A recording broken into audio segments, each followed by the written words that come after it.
अस्सलाम वालेकुम। 13 मई 2025 को 1 बजे ऑनलाइन रिज़ल्ट है। बच्चों का इंतज़ार, उनके पेरेंट्स का इंतज़ार ख़त्म हुआ।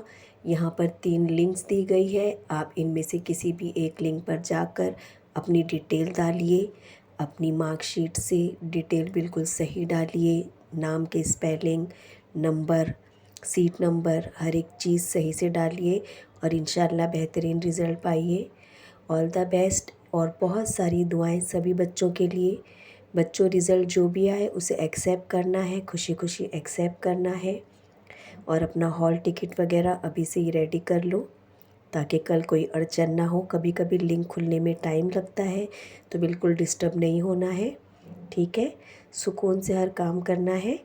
लिंक जाम हो जाती है कभी कभी तो नहीं खुलता है, लेकिन ओपन हो जाएगा और आपको आपका रिज़ल्ट देखने मिल जाएगा। ऑल द बेस्ट एंड बहुत सारी दुआएं।